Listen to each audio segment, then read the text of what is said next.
It's your boy Rico No Suave here at the 2025 Catalina Film Festival. We're on the island. When it comes to you working very hard at what you're doing, you have been doing some animation. You have done some, of course, in live human form as well too, and being able to maneuver between the two is not easy to do because there's scripts and there might be unscripted things that may come up. How is it that Nicole Brown keeps that consistency between the two? You know, I think it's important to always have another lane to shift into because everything you're doing, TV might dry up. Yeah. Voiceover might dry up. Movies might dry up. So you True. need to be able to bounce. So I'll bounce and I'll host for a while. I'll do game shows for a while. Yeah. I'll do an animated show for a while. I just want to keep working and keep my lights on. I say yes to just about everything. I think that's a reality check for a lot of people that's out there. In this economy, you Yes. gotta say yes. Stop playing around. This year, it's Ken Jeong getting the King of Comedy Award. Yep.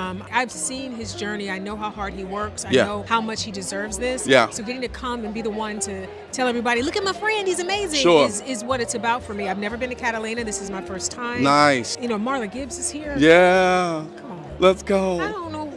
Where else would I be? Right. Where else would I be? Let's talk about your movie. Basically, it's a woman who's a travel reporter. It's Okay. me. I wrote it, produced it, and directed. We go to 6 countries: Greece, Turkey, Portugal, France, South Africa, Amsterdam, Netherlands. Let's go. And I go with my new young boyfriend. And you find out about the quirks of this relationship and is it going to make it or not. It's a romantic comedy and it's supposed to make you laugh. It's semi-autobiographical, Let's go. but there's one scene where I don't stand in lines. Okay. And he's like, you don't stand in lines, I don't know how this is gonna work.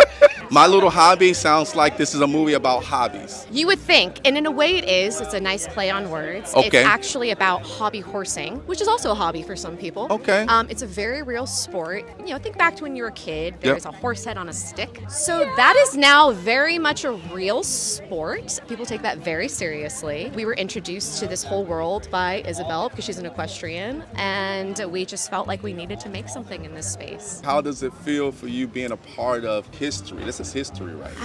I want to let them give some answers too, but Let's for go. me, it's definitely very crazy. I grew up in Long Beach, so being able to, come here to Catalina is crazy. It's super exciting. I've been acting for so long, acting like all the way growing up, but this is like my first big thing. Wow. So it's cool being here with like- you and Oh, everyone okay. here. It feels like, accomplishments were made today. History. I think it's just great to be able to share the sport. It is a comedical take on it, but Yep. I think that absolutely it's a real thing and people should know about it. And that's usually the first question we get asked, so I'm going to answer it right now. Let's talk about your synopsis of Sleep. It's a drama horror, and it's about this girl who wakes up her dad in the middle of the night. And she's like, I can't go to sleep. There's someone tapping on my bedroom window, but they're on the 2nd floor. And on top of that, she's like, I think it sounds like a mom who's been dead. Oh, wow.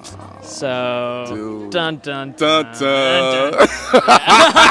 So I also wrote it too, and I might have had some trouble sleeping, as a kid, Yeah, and okay. so that might have had something to do with how I approached the topic, how Yes, sir. I approached a fatherly figure trying Yeah. to comfort his daughter, and importantly, how to get over together this form of grief that they have. I got so you. I think that all kind of encapsulates into this one project that is, kind of sort of a passion project for me. So happy to be here at the Catalina Film Festival. I'm here representing my short film that I directed, shot, edited. It's called Folsom's Run. It's a documentary on wolf dogs and the complications of people getting them as pets. We see an overabundance of dogs in shelters being euthanized. We see wolves as a political battle. And it's just not fair when we see people breeding wolves and dogs together, selling them as pets, and people adopt them hoping that they're going to behave like a dog and they don't. you know? right. We're not all Jon Snow. I hate to break it to you. Or even a dog whisperer. Yes, exactly. Yes. Yeah. The real thing I wanted to get with this film that follows Apex Protection Project outside of LA that helps rescue wolf dogs and wolves was that a wolf dog, it can't really survive in the wild because it doesn't have a pack. Okay. And then it can't right. really fit in an apartment in LA because it's not a dog either. So you come home and your couch is torn up or the neighbor's cat's missing, you can't blame the wolf dog. Right. The idea of it is beautiful, but the reality of it is very different. So Sourdough is my short film, and it's about a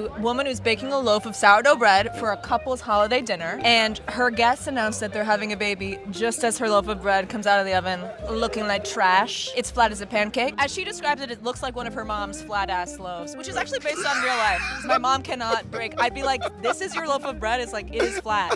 And then it spirals from there.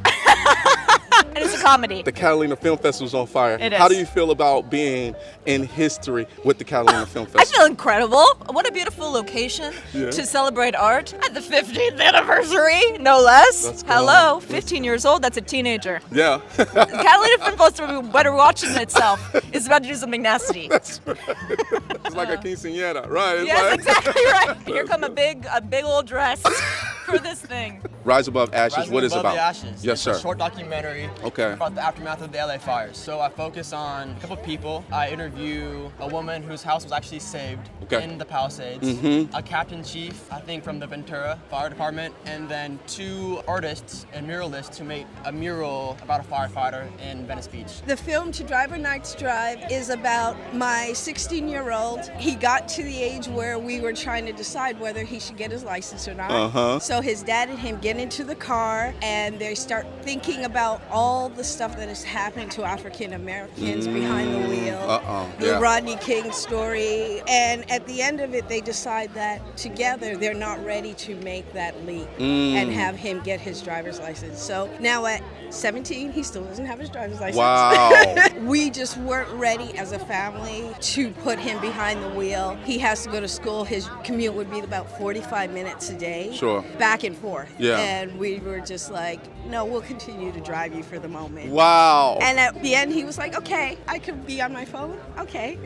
You Right. know, it's just a couple more years of protection for us. But he will be getting that driver's license. Okay. We will not be taking him to his wedding. Okay. And driving him there. He will have that license by then. We're just going to keep him a couple more years when his commute maybe is a little smaller.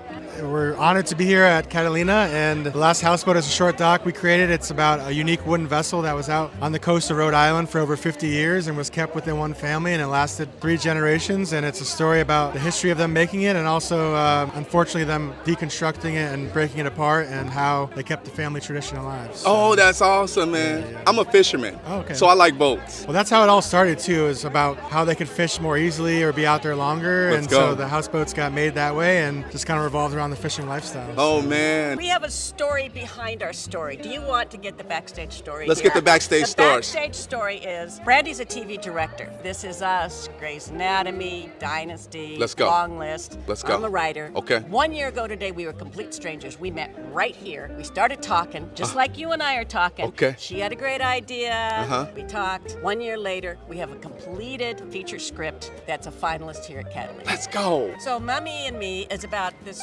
troubled 12-year-old girl full of attitude that happens to be in an Indiana cornfield. A tornado hits. It hits a traveling Egyptian exhibit. Boom. Out comes a pharaoh. Rises up, named Pharaoh Hatshepsut. We call her Hattie, and she's full of royal attitude, like, what? Where? And how do I get back to my afterlife? So Wow. they team up to help each other through earthly trials, mystical trials. There's bad guys, there's big evil snakes, there's... What was your comps? I would say E.T. meets Percy Jackson meets Enchanted. You're gonna be laughing and crying. Let's go. It's heartfelt, it's funny. Yes. So The Shape of a Girl is about a father played by Shane West. You might know him from A Walk to Remember. Oh, I Salem, love that Undefeated. movie. He is the best. Yes. Nicest guy. Yes. But in this, he plays a father who's obsessed with his son's ex-girlfriend, who's played by Shelby. Interesting. And he this obsession takes him down a very dark and twisted path. Yeah. And ultimately he gets his comeuppance in a very fun way. And we just are really excited that everybody gets to see this journey and go down this very kind of dark and fun path with us. Yes. It's a short film. Yeah. We're having conversations about turning it into a feature at some point. Really excited. Our first time in Catalina. Okay. Really excited to be here for the 15th annual. Let's go. Had a great screening this early afternoon and really excited to kick it off tonight too. What was your mindset when you was actually going through the script and just I being mean, that to work girl? with Shane West, Yes. having grown up with his film, I Yeah. mean, that film had me sobbing. So then for him to be, frankly, a creep on the film Yeah. and me idolizing him, I was like, oh, what is this going to hold for me? Yeah. And couldn't have been a nicer guy. Let's I go. mean, this entire team couldn't have been a nicer team to go so dark with. I'm so thrilled to be here. Yes. I'm happy. Yeah, it's my first time at the island. Yes. So I wanted to come here so many times, and for some reason I canceled the trip last minute. I almost don't make it because I was in Argentina working and my flight got delayed a couple of times. But I literally landed today at 9 a.m. So here we are. I've been lucky to start working in an amazing amazing projects. And last night they showed one of the short films I did. Okay. It's called The Call of Nishi. Yeah, you should look it up. I heard that it did amazing, and I couldn't be here, but yeah, I want to watch it soon. And I'm a big fan of Ken too. Yes, Ken. of course. Yeah. I'm a big fan of You know his. that my kid is such a fan of K-pop, Demon Hunters. So we were like literally singing on our way. Let's go. here. Let's go. How does it feel being legendary in the film industry? People say that, but you never feel that.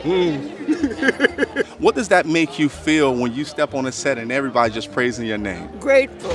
Yes. Really grateful. Yes. Well, I didn't really grow up in the industry. I grew up in Chicago. Me too.